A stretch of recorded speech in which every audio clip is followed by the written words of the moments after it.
విజయవాడకి వరద మానవ తప్పిదమా, ప్రభుత్వం నిర్లక్ష్యమా? ప్రకృతితో ఆడుకుంటే వినాశనం తప్పదు. అధికారులకి ముందే తెలిసినా ఎందుకు నగరవాసులకి ఇంటిమేషన్ ఇవ్వలేదు? అసలు బుడవేరు కెనాల్కి గేట్లు ఉన్నాయా లేవా? కృష్ణా నది రిటైనింగ్ వాల్ నష్టం కలిగించిందా, లాభం కలిగించిందా?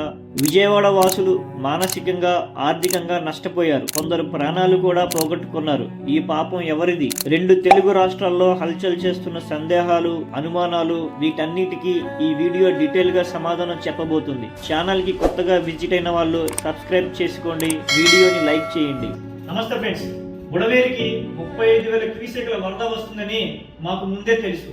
అధికారులకు కూడా ముందే హెచ్చరించాం. 2 లక్షల మందిని షిఫ్ట్ చేయాలి అని అధికారులు సైలెంట్ గా ఉండిపోయారు. ఇది నా మాట కాదు friends, revenue special chief secretary Sisodia గారి మాటల్లో వినండి. ఒకరోజు ముందు దీంట్లో వస్తుంది అనేది మాకు తెలిసింది. అంటే అప్రమత్తం ఉన్నారు టు సమ్ ఎక్స్టెంట్. వాళ్ళకి మనము కొంతవరకు మన అడ్మినిస్ట్రేషన్కి మాత్రం ఇది అప్రమత్తం చేయడం జరిగింది. కానీ ఇప్పుడు ఇష్యూ ఏమిటంటే మనం ఎంత 2 lakh కంటే ఎక్కువ ఫ్యామిలీస్ కోసం మాట్లాడుతున్నాం. Now at any rate evacuation చేయాలన్నా, సపోజ్ మనకి ఇది తెలుస్తుంది, ఇంత పెద్ద మొత్తంలో ప్రజలని తరలించడం ఎంతవరకు పాసిబుల్ అనేది కూడా మనం చూసుకోవాలి. ప్రభుత్వ యంత్రాంగం చేతిలో 20 గంటల సమయం ఉంది ఫ్రెండ్స్. 20 గంటల సమయం అంటే చిన్న విషయం కాదు. కానీ విజయవాడ ప్రజలకి ఎటువంటి ఇంటిమేషన్ ఇవ్వలేదు. శనివారం మధ్యాహ్నం వెలగలేరు బుడవేరు డైవర్షన్ ఛానల్ దగ్గర ఉన్న 11 గేట్లు సాయంత్రం రిలీజ్ చేస్తామని కలెక్టర్, ఎంఆర్ఓ, సంబంధిత అధికారులకి ఇంటిమేషన్ కూడా ఇచ్చామని వెలగలేరు డిఈ మాధవరావు గారు చెప్పారు.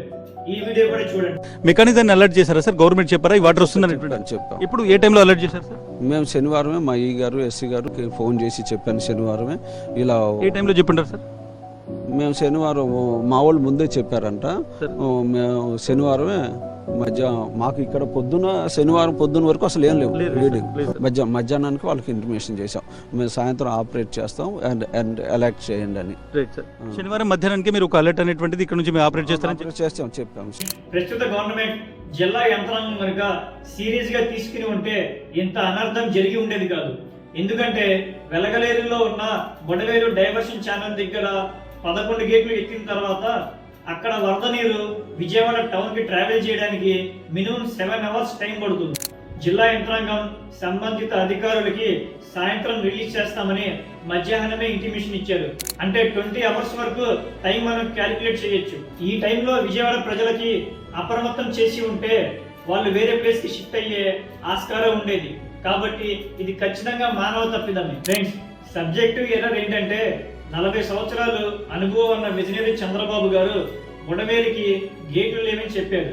సార్, బుడవేరు కెనాల్ మీదుగా బుడవేరు వాటర్ ని డైవర్ట్ చేయడం కోసం 1960లో అప్పటి డిప్యూటీ సీఎం నేలం సంజీవ్ రెడ్డి గారు వెలగలేరు దగ్గర 11 గేట్లతో బీడీసీని ఏర్పాటు చేశారు. నేషనల్ మీడియాలో కూడా ఈ 11 గేట్స్ ద్వారా విజయవాడలోకి వరద నీరుని డైవర్ట్ చేశారు అని ఇదే విషయాన్ని మాజీ ముఖ్యమంత్రి వైఎస్ జగన్మోహన్ రెడ్డి గారు కూడా చెప్పారు. ఫ్రెండ్స్, విజయవాడ రిటైనింగ్ వాల్ గురించి కూడా బాగా చర్చ జరుగుతుంది.